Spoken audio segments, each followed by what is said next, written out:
Okay, before yung question sa akin, actually, he will discuss about the weight loss guide, no? Tama ba? Yes. So, So I'll be discussing a weight loss guide para mas madali at mas makita natin yung improvement. improvement natin no sa Habang, body natin. habang gumagamit tayo ng carb control, okay? Yes. So, but before that, kanina kasi may na-encounter ako na Question. question, no? From one Of my client, sabi niya, bakit daw ganun, parang tanda. Since nag-start siya na uminom ng ating carb control, kaya i-check ko lang po yung message para. Okay, so ang question niya is,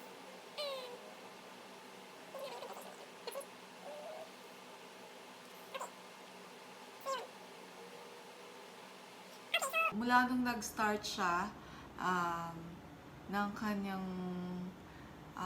carb control, hindi pa daw nabawasan yung weight niya.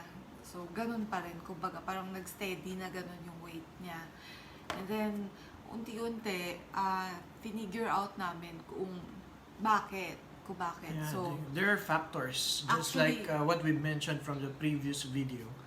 yes, actually, ang nangyari, no, parang ang sabi niya nga, ang kinakain niya lang sa loob ng one full meal lang in a day kung kumain siya, tapos half cup of rice pa yung kinakain niya. Pero, hindi Hindi daw siya nabawasan yung nag-lose weight ng weight. niya. Yeah. Oo, so steady pa rin.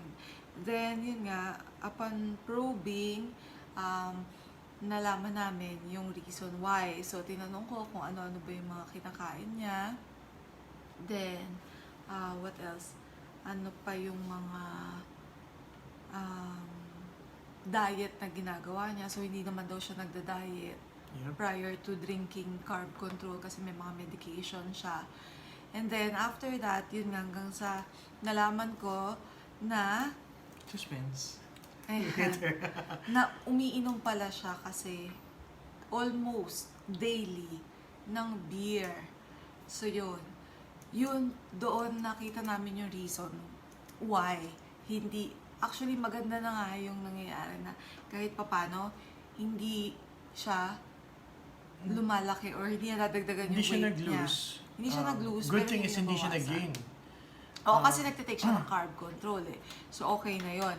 Kaya lang, dapat ang goal natin, kaya nga tayo nagtitake ng carb control, is para mabawasan yung ating weight at lumiit yung katawan natin, pumayat tayo. So, one factor na nakita namin kung bakit hindi siya nababawasan ng weight is because hindi dahil sa kinakain niya.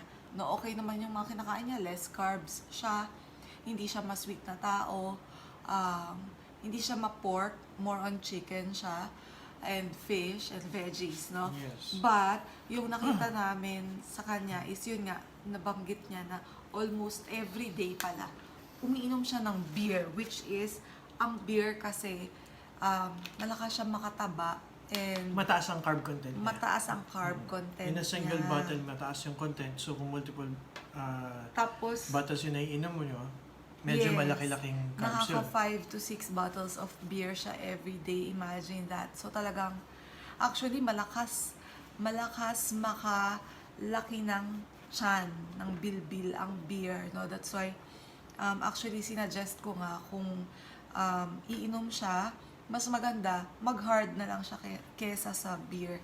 At least, hindi lalaki ng ganun yung tiyan mo kapag ka nag-hard ka. Kasi ang lakas talaga maka-bloated, tsaka makalaki ng tummy ng beer. It's because of the carbohydrates. Yeah. Dahil mataas talaga yung carbohydrates niya Carb and content may niya. sugar content siya. Yun yung nagpapalaki ng yung tinatawag na visceral fats. Yung mga fats na lalo na dito sa abdominal area natin. So, bago siya mag-discuss, if ever meron kayong mga questions on na-encounter sa pag-inom nyo, meron sa tingin nyo, bakit hindi nagte-take effect sa inyo, i-ano nyo lang kami, i-message nyo lang kami. But so far naman, halos lahat ng nag-take ng carb control, nag-order, Nag-lose na ng weight. nag-lose na ng weight, tapos yun, good feedback naman. So, eto lang, meron lang tayong client na yun nga, ang problem niya is, hindi nababawasan. Kasi siguro nababasa niya nga yung mga feedback na nababawasan. Yes, yung meron weight kasi niya. mga client na nagsabi in just a week, Yeah, they 5 lost days, 2 kilograms. 2 kilograms. And then, Yung iba. daily, may mga nababawas talaga. Yes. Plus, yung iba naman, ang majority na feedback is talagang after nila kumain, inilalabas din nila yung kinain nila kinabukasan or yung araw na yun after, no? So, Anyway, so yan, nandito siya para mag-discuss sa inyo extra. na lang ako. Okay. Okay, so that's why I came up with this topic, yung kung ano ba dapat ano yung pwede natin kainin at ano yung hindi for the maximum effectivity ba or effectiveness of the product, no? Or dun sa pagda-diet na ginagawa natin. Okay, again, just to give you a quick recap, 'di ba last time we mentioned na yung carb control 20-day slimming coffee, sabi ko, ni-reiterate ko, hindi siya lisensya para magpasaway tayo sa pagkain. Okay? It will help us block up to 66% of the carbs that we take. So, malaking bagay yun kung halimbawang tayo yung tipong umiiwas talaga sa carbs. Kaya lang, there are cases or there are times na napakahirap iwasan dahil napaliligiran tayo ng napakaraming carbs na food. Lalo na kung working tayo o lumalabas tayo, medyo mahirap iwasan. No? So, hindi masyadong masama kung makakatip tayo ng pakonti-konti as long as we're taking carb control. Okay? So, here's, I made up 3 general rules dun sa diet na sinasabi ko. Do you have your... Okay. So, ito. Again, this is a disclaimer. Carb Control 20-Day Slimming Coffee is only an aid to help you cut down on your body's absorption of carbohydrates, up to 66% again. So, it is not an excuse to eat lots of carbohydrates. Okay. Later on, we're gonna give you specific food na pwedeng kainin at ano yung pinakamagandang mga iwasan. Alright? Yes, so mali yung ginagawa ko na yung ginagawa ko na Monday to Friday, mag-strict diet ako, and then or Friday to Sunday or Saturday or Sunday, papasaway ako. Pero malakas ang loob ko lang talaga kasi may carb control. Pero if siguro ako gagawin ko talaga strict diet, tapos umiinom ako ng carb control, baka mas malaki pa yung ipayat ko or i-lose ko ng weight. Kaya lang Exactly. So, depende naman to sa need natin. Depende kung nagmamadali ka ba, meron ka bang hinahabol kasi na... hindi naman ako nagmamadali. Kasi, like, sa office, minsan nagkakaroon ng contest na parang fastest to lose certain number of pounds or weights, no? O kaya naman, ayun, fastest loser, tama ba? Fastest loser, siguro may mga ganyang Biggest contest sa inyo, loser. or biggest loser, yeah. Kung halimbawa may contest kayong ganon, well, you should follow talaga strict diet, no? Na ang kagandahan again doon sa diet na ituturo namin, hindi nyo kailangang magutom. Okay? Kahit mag-eat all you can kayo, basta yung tamang pagkain, okay. Alright, so first rule, as much as possible, avoid food sources with high carbs, with high carbohydrates.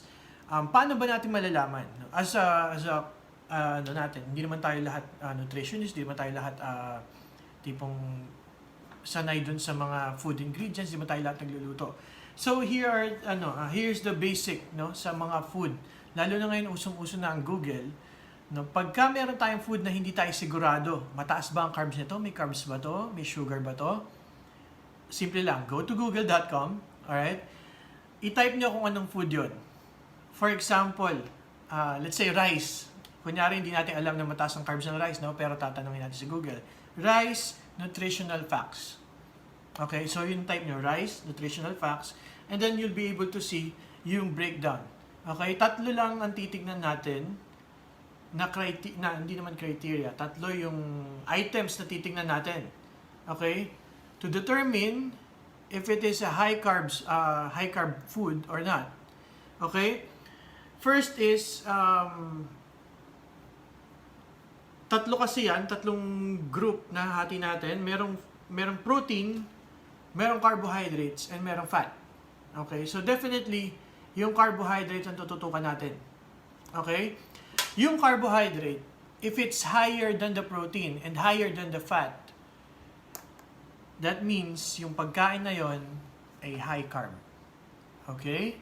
High carb yun.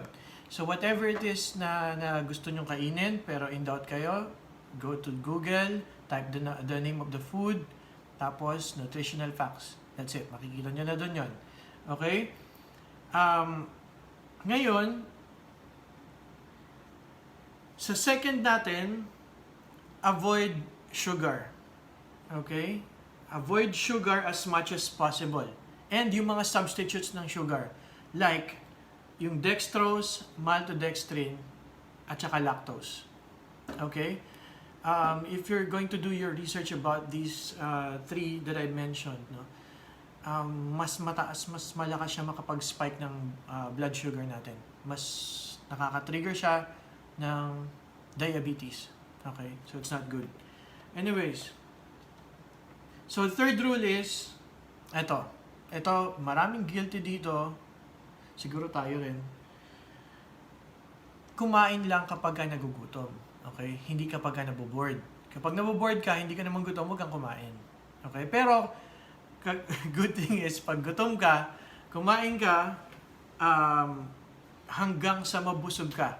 Okay? Now, I will give you a list of the food na pwede nating kainin without the risk of us getting fat. Okay? And healthy food to, of course. Okay. So, 12. So, ito. Ano na nga ba ang mga food? Unahin ko muna yung mga specific food that we're not... Naboboard ako, kakain na ako.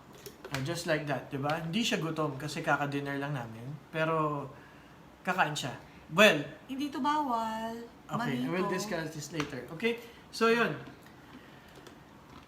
What food to avoid or to control para mas maging effective yung pag-lose natin ng weight at yung pagpayat natin at pagganda ng health natin. Let's include that. Actually, main goal is for us to be healthy. Bonus na yung pagpayat at pag-lose ng weight. Okay? So, here, number 1 of course is rice. Dahil ang rice is yung nga, high carb content. If we're going to check, ang 1 cup of rice is around 53 grams of carbs already. Okay? Ngayon, gaya nung na-mention ko before, depende ang tolerance ng tao sa carbs eh. Meron kayang kumain ng 4 na cups of rice, hindi tataba. Pero meron naman kahit na 1 cup lang, tataba na. Okay? One thing's for sure, kapag tinanggal natin si rice sa pagkain natin, malaking bagay and siguradong maglo-lose tayo ng weight. Okay? Nang hindi nagugutom because we have so many food na pwedeng kainin hanggang mabusog tayo. Okay? So, rice, kahit ano pa yan. White, red rice, brown rice, no? Kahit anong klase ng rice. Except for one, which I'll mention later. So, bread, of course, bread, high carbs din yan. Biscuits, yung mga miswa, noodles, pasta, sotanghon, meron ka pa madadagdag sa mga klase nila. Yung mga yon, okay? So, yung mga mami, noodles yan, di ba? Yun. So, ano yun, as much as possible, avoid natin yun, no? Kung hindi man natin ma-avoid, again, there goes our carb control para matulungan tayo na ma-block kahit paano yung i-intake natin na carbs. Okay? Next is, any food with wheat flour, all-purpose flour, and cornstarch. Okay? Minsan ginagamit yung breading sa mga pork, sa chicken. Tama ba? Oo. So, yung mga yon, as much as possible, kung kaya nating avoid, mas maganda i-avoid natin. Kasi sa lahat halos ng kinakain natin, if we're not aware of carbs, no? Sa lahat halos ng kinakain natin, meron at merong carbs. So magpapile up, magbibuild up, marami yan. Hanggang sa hindi mo na namamalayan, yung carbs na i-take mo sa isang buong araw ay more than 200 grams na. Okay? So, so ang best daw kasi is actually kung ang carb intake natin is nasa up to 20 grams, sigurado kung ganun lang ang natetake natin in a day, maglulus tayo ng weight. Okay, at gaganda pati yung ano natin, yung sugar level natin, blood sugar level I mean, and yung blood pressure and overall health. Okay? So next is lumpia wrapper, yung mga siomai wrapper, yung shawarma wrapper, yung mga breadcrumbs, those things or those food na kailangan nating avoid din. Tapos any food with soy sauce, soy milk, taho, tokwa, tofu. Ayan. Yung mga yan, mataas din ang carb content. Okay? Tapos, eto, lahat ng fruits, except for some that I'll mention later, dun sa food na pwedeng kainin. So, in general, halos lahat ng fruits, iwasan muna natin. Okay? Then, sa vegetables, ganun din. Maraming vegetables, halos lahat, mataas ang carb content. At may carb content. Okay? So, but there are some na pwede at maganda. And I'll mention it later, again, sa next topic natin, which is kung anong mga food na pwedeng kainin. Okay? Cut ko lang dito. Alright, there. So, vegetables, again, as much as possible, iwasan muna natin. There are some veggies that we can eat. Okay? Later, I'll discuss it. Next is margarine. Iwas muna sa margarine. Ang lahat ng klase ng milk, except for the milk that I'll mention later. Okay? So, may exception naman, which is good for us. Tapos, sugar, of course, just like I've mentioned, this is a second general rule. Avoid sugar. Sama na natin dito yung honey. Okay? Honey, iwas muna tayo. Powdered juice, powdered milk, mga 3-in-1 instant drinks, avoid natin. Kasi most of them na mga instant 3-in-1, high sugar content. Okay? Tingnan nyo, actually kadalasan, mataas ang sugar content. Kung hindi man nakalagay sugar, nakalagay maltodextrin, o kaya yung dextrose or yung mga binanggit ko kanina. Okay, anyways, yung beans, corn, peas, ayan, iwasan din natin. Pagdating naman sa oil, kung halimbawa sa pag-fry natin or any food na ginagamitan natin ng oil, so iwas muna tayo sa canola oil, palm oil, sunflower oil, and vegetable oil. Meron pa tayong marami pang oil na pwede natin gamitin, which I'll discuss later. And then, processed food such as, but not limited to ito lang yung mga on top of my mind, hot dog, tocino, longganisa, embutido ba? Processed ba yun? Anyway, so yun, yung mga processed food na yun. Embutido. Kasi, if I'm not mistaken, Depende. ang paggawa ng ganyan, di ba, parang nabanggit sa atin, honey cured ba? Or parang nakaano sa sugar? Depende. Yung mga tocino lang kasi. Tapos may Anyways, salitre. Salitre, ano nga, preservative? Okay, so may ganon, which is not good for the health kung halimbawa sobrang dami or what. Anyways, so yung How about mga... yung nasa bottom ng mind mo? Kasi sabi mo, top. Hindi ko pa mahalukay kasi top pa lang eh. Marami pang dadaanan, so wala pa yung bottom. Anyways, okay, so yun yung mga food na nabanggit ko, as much as possible, iwasan muna natin. So, some of you might think na, kung iiwasan ko yun, ano pang kakainin ko? Kasi inisip ko rin yan.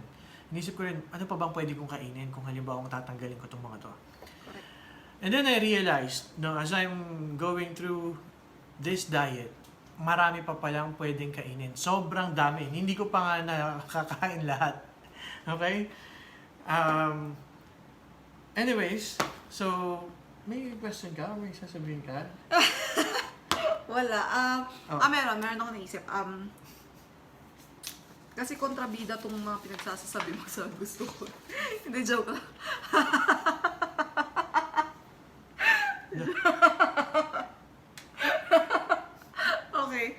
Okay, ganito.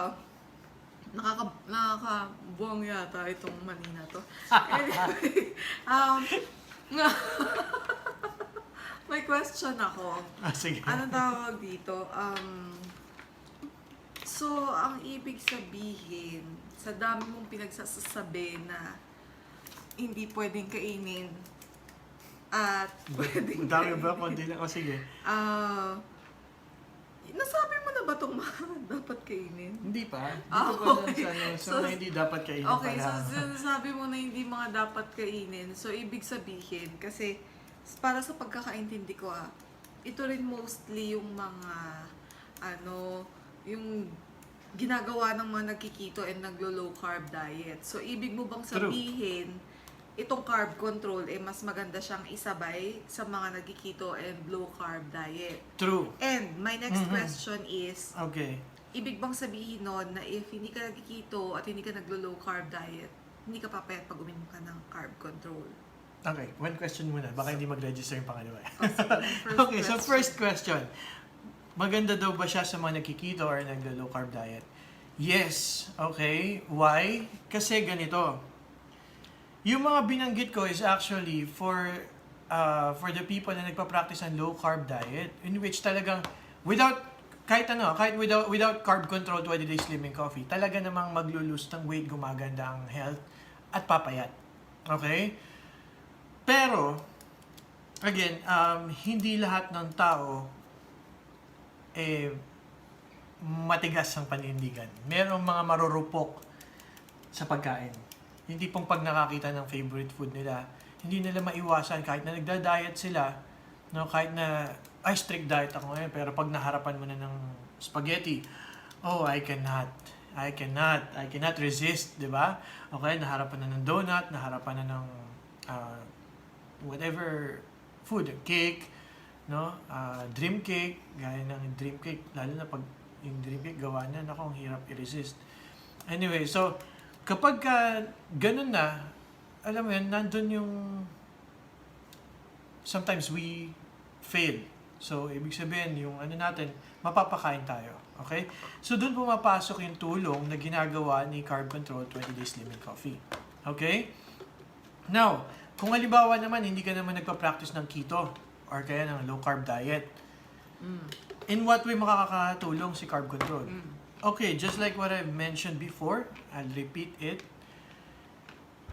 Pag nag-take ka ng carb control, it will block up to 66% of the carbs na tinitake mo. Okay, kung halimbawa ang normal na kinakain mo, wala ka namang binago, pero dinagdag mo lang si carb control. Kung halimbawa ang carb na natitake mo sa isang araw, let's say, nakaka-4 na rice ka, so that's around 212 grams of carbs. So yung 66% nun, tanggalin mo, ilan lang yung matitira. Diba? So, napakalaking bagay para hindi mag-develop or hindi magkaroon ng sakit or mag-shoot up ang blood sugar. Okay? So, yun. Your second question?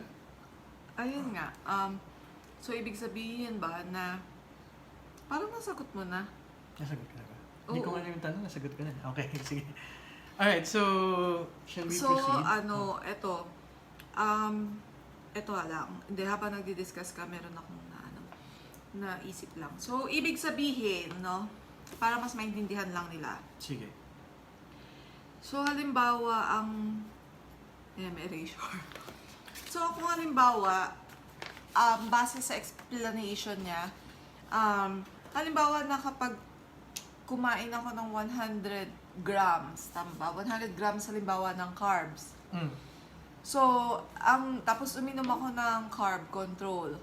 Ibig sabihin, sa 100 grams ng carbs, tapos uminom ako ng carb control, parang ang na-take ko lang na carbs or nakain ko lang na carbs is 34 grams lang. Yeah, Kasi, exactly. binlock na niya yung 66 66%. grams. No, Or 66% 66% nung carbs na kinain ko. Pero let's say, for example, so that's 34%, no? Let's say, for example, naman 20 grams lang ng carbs yung kinain ko. No? Kasi nga naglo-low carb diet ako. So, 20 grams lang ng carbs ang kinain ko. ibablock ni carb control yung 66%. So, ang mangyayari, parang 6.8 grams na lang ng carbs yung na-take ko or yung nakain ko or na-absorb ng katawan ko. Meaning, kung ganon, kung maliit lang yung carb na intake mo, ko, tapos binlock pa nito, 6.8 na lang ang natira. So, parang halos wala ng carbs. Kaya, and you'll surely lose weight na. yeah, Yun. maybe that's the reason why, kahit na ako ay nagpapasaway paminsan-minsan, naglulus ako ng weight. Kasi, majority of the days na, tama ba? Correct me if I'm wrong Majority of the days na, like, syempre, mas marami naman yung weekdays, no? Kagaya nga sinasabi ko, pag weekdays kasi, talagang strict diet ako. So, as in, no carb at all ako. So, kumbaga parang, yun na nga, majority ng days kasi, no carb ako, magpasaway man ako, 2 days, 3 days in a week. So, konti lang talaga yung carb na pumapasok sa akin. So, what more pa, kung magsa-straight ako ng strict diet, tapos umiinom ako ng carb control, totally ang bilis talagang pumayat ng katawan ko. It will help a lot. Sa lahat to, it's applicable to all. Malaki talaga yung ipapayat kung halimbawa low carb hanggang zero carb intake tayo. Maraming pagkain ng zero carb. So, later on we'll discuss that. Okay? So, in short pala, ano yung sasabihin ko na wala ako? So, in short, nawala ako. Pero nandito pa rin naman ako. Tawag dito. So, in short, the more na sabaw ako ngayon. So, in short, the more na, the more na susundin ko yung low carb diet, no? The more na magdidisiplina ako ng kain ko, mas mabilis talaga. In just 20 to 30 days, mas mabilis talaga yung pagpayat natin. Yes. So, tiisin na lang natin, guys, no, na 20 days to 30 days, tayo, low carb diet tayo plus carb control. Kasi once naman, like ako, kasi actually, bago ko naman ma-achieve yung ganito kong katawan, nagtiis din naman ako ng 30 days din, no? May get 30 to 40 days, ganon. Nagtiis din naman ako ng ganon. And then, ngayon na lang naman ako halos isang buwan din, o isang buwan mahigit ako na nag low carb. Ngayon na lang naman ako nagpapasaway kasi medyo parang feeling ko okay na ako sa weight ko. Although may konti pa kasi yung braso ko talaga medyo malaki pa. Yun nung hirap ako. And yung legs ko. Pero yung chan ko naman wala na yung taba ko rito. Ayun. So, yun nga guys. Kung gusto nyo talaga may makita na magandang result, tsagain lang natin 20 to 30 days. Low carb diet. Less sweet, less carb, plus carb control. Ang ganda niyan. Ang gandang epekto Mabilis. niyan sa katawan. Actually guys, napakabilis. Ako nag-start nung diet. At first, parang hindi siya... Hindi ako naniniwala sa kanya. Hindi siya naniniwala kasi ang mga kinakain ko, actually, papakabusog pa rin ako. Umiwas lang ako sa mga major source of carbs like yung mga rice, bread, pasta, noodles. Ang kinakain ko, puro liempo, barbecue. Pero yun, na-addict talaga siya dito. Kasi, more than 5 cups a day kaya Kasi ako 4 to 5 cups a day lang siya. Nakakalima mahigit. Siguro mga 5, 6 or 7 Oo, cups, yeah. Pero ako 4 to 5 cups lang. Pero wag nyo kaming gagayahin kasi masyado nang mahal yon. So, anong tawag dito? Up to maximum of 3 cups a day lang. 3 cups a day.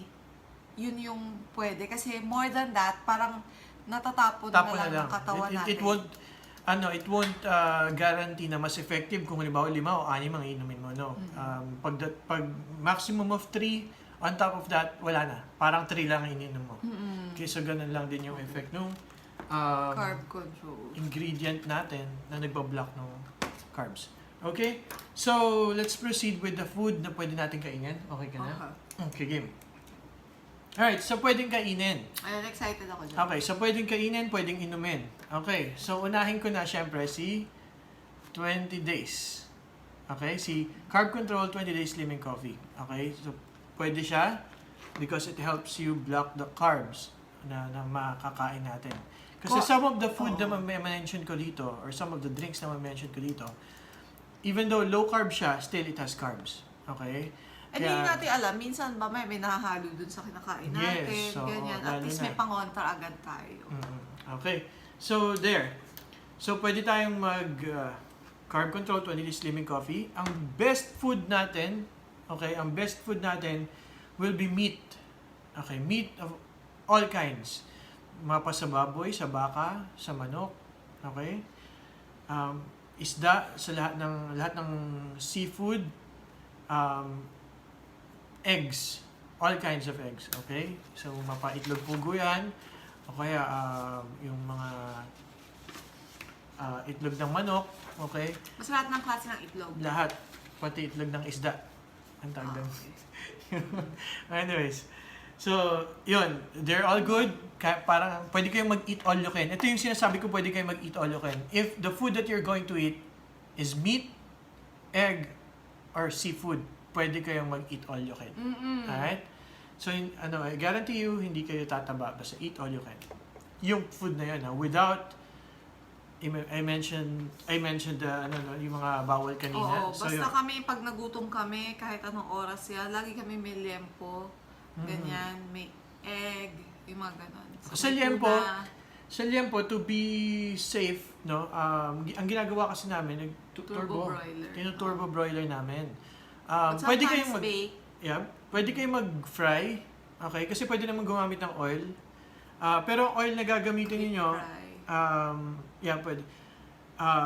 Pwede kayong gumamit ng butter, coconut oil, lauric oil, MCT oil, at saka olive oil. But it's not naman advisable for deep fry yung mga Kaya lang yung ibang oil kasi hindi pwede saka for... yung olive oil. Yes, So, bukod sa magastos. hindi Meron kasing madaling yun. masunog yung klase ng oil na yun. But, for kung halimbawa ordinary frying lang naman, pwede niyo gamitin yung mga oil na yun.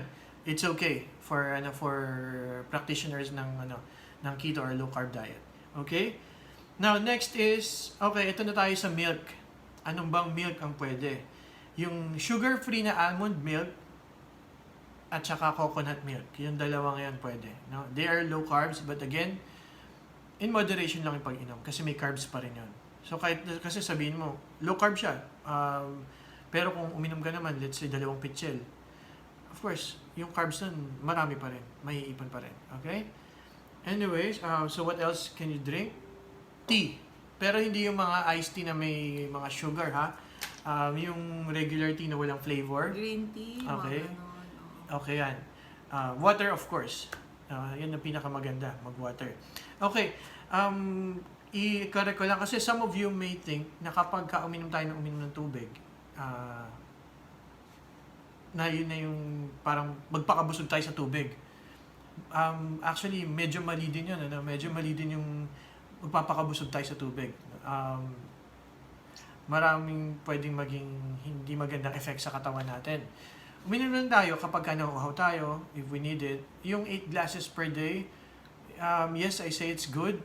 Pero kung halimbawa namang pitchil-pitchil ang inumin mo, no, it's not gonna do you any good then. Okay. So, next is bread ba? Nabanggit ko na? Bread.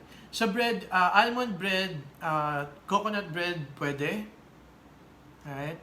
Pero, any other kinds of bread, hindi pwede.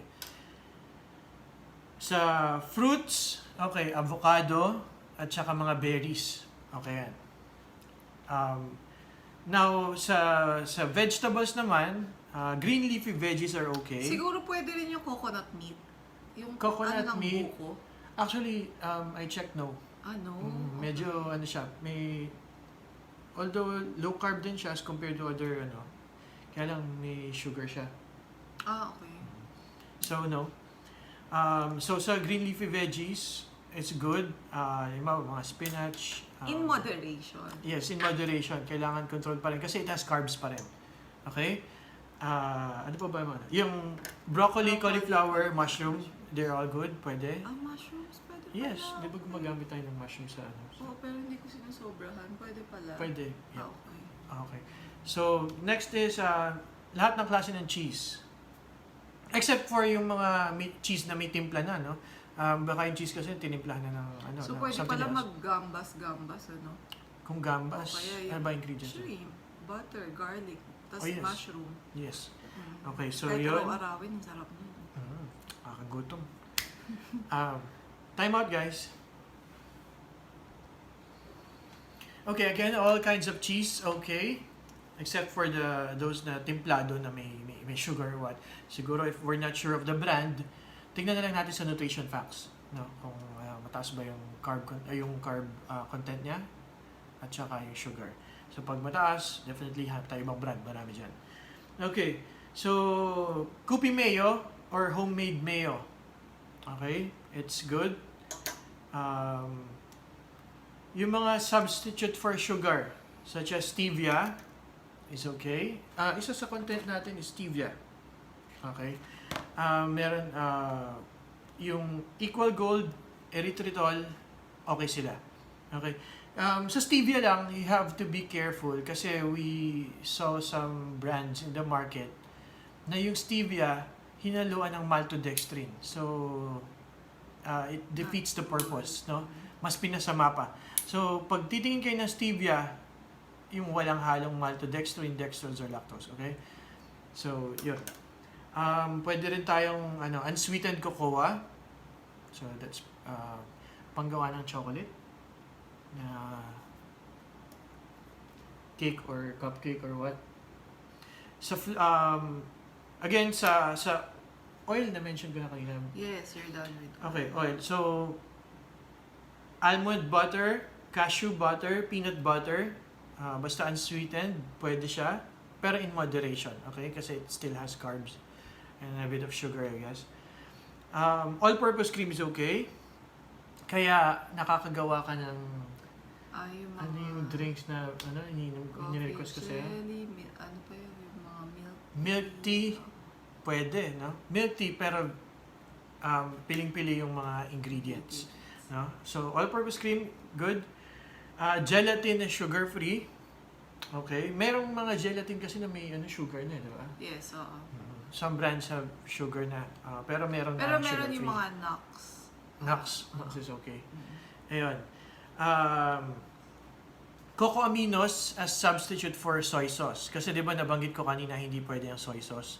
Actually dati, nung malakas akong kumain ng siomai, yung toyo iniinom ko. So, I just found out na lakas palang makataba nun.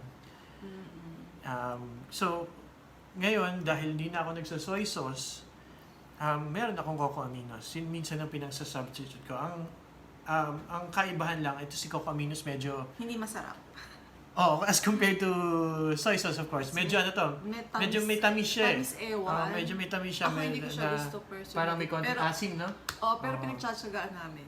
Pero, well, Maiba para sa, Actually, pinagtsatsagaan ko yan nung sinasabi ko nga kanina na nung nagtiis din ako ng 20 to 30 days para lang makuha ko yung ganitong katawan.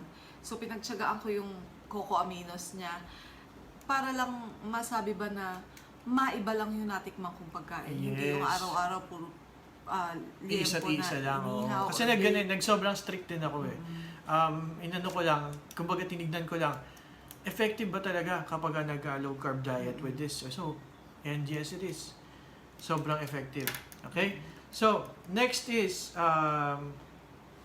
yung mga nuts. All kinds of nuts in moderation is okay. Kaya ito binabanatan niya. Nuts. Yun ang pinaka parang snack na ano. Although sabi niya hindi siya gutom, bored lang. Okay. Next is condiments such as salt. Pwede. We tried using Himalayan salt. Okay siya. Pepper. Although medyo pricey yung Himalayan salt, pwede naman pong gamitin yung mga Pwedeng fish sauce, patis. Iodized salt lang. Kasi ang pwede iodized salt, naman. mura lang. Yes. Tsaka yung mga rocks. So salt okay tayo, pwede tayong gumamit yan. Pero mas masarap ang lasa ng pagkain kasi patis. Yes. Kung Okay. nagluluto kayo. Tapos, garlic and onion. Sa pampalasa lang. Huwag lang papapakin yung garlic and onion. Okay? So, next is bagong alamang. Pwede. Bagong alamang pwede sa di ba? Binagoong baboy. Binagoong, yes. So, Yun. sarap So, noon. So there. That's my favorite. Yun yung mga food na pwede. Again, hindi lahat ng food na mention ko. Marami pang food ang pwede. So, baka meron lang akong hindi na-mention. You can ask, no? You can ask me, you can ask us, or Google para makita nyo if it's low carb, if it's approved, or hindi. Okay? So, there guys, yun na yung mga, yung laman ng discussion today, what food to eat and what not to eat. Okay? Again, yun ay para sa depende kung nagmamadali kayo. Kung gusto niyo pumayat ng mabilisan, ng in a short span of time, gusto niyo na makita talaga na malaking na-lose ninyo. Yes, ang bilis ng combination ng keto This, plus low carb. Tapos sundin nyo and na carb strictly control. yung mga binanggit ko na food. I'm sure in 20 days malaking Yes, 20 malilose to ninyo. 30 days. Not naman necessarily 20 days kasi depende sa katawan natin yan. Pero 20 to 30 days talagang ang laki ng ililiit ng katawan. Nakita niyo naman po siguro ako before, no? Kung gaano ako kalaki. Yun nga, ako 20 to 30 days lang talaga ang liit hanggang sa umabot ako 45 days and then ito na. So, malaki na talaga yung nabawas sa akin. So, yun lang yun. Pero ngayon, yun nga, nakikita nyo, nagpo-post ako, kumakain ako, nag-video ako, nagpapasaway ako. Because, yun nga, ulitin ko, na-achieve ko na kahit papano yung gusto kong katawan. Nagpapayat na lang ako konti, kasi ayoko naman ng sobrang payat. Sabi niya, pangit na daw ng sobrang payat ako, gating-ting, ayaw na niya ng ganon. So, yun lang. Pero kapag ka naman, sa tingin mo, okay ka na doon sa katawan mo yun, na-achieve mo na yung goal weight na gusto mo, that's the time, pwede ka na magpasaway. Pero kung hindi pa, at nagmamadali ka, at mas maganda na bago magpasko, hinahabol nating maging slim tayo. So, igawin lang natin yung tinuro niya, plus, combination ng carb control, 20 days slimming cups, coffee. So, yun, tiyak na payat ka na before Christmas. Yes, Ayan. kaya pang humabol guys. Now, naalala ko lang, syempre holidays, dadating, if we still want to practice low carb diet, no? Halimbawa, nasa family gathering kayo or sa friends, no? Tapos nandyan yung may mga hard drinks or mga alcoholic drinks. So, iwasan niyo ng beer. Beer medyo mataas talaga ang carbs and sugar. So, mas magandang iwasan ninyo kung kaya niyo mag-hard, mas maganda mag-hard na lang muna kayo. Kasi yung hard, sodium and alcohol ang content. Bihira yung hard na merong mga sugar. Okay? So, there. Anything else? Wala na, yun lang. Good night. That's it. So, will be... Di ba meron tayong yung parang yung raffle or contest na? Okay na yun. I will just post some details. No? Thank you for watching, guys. Okay, bye-bye. Goodbye. Good night. Good night.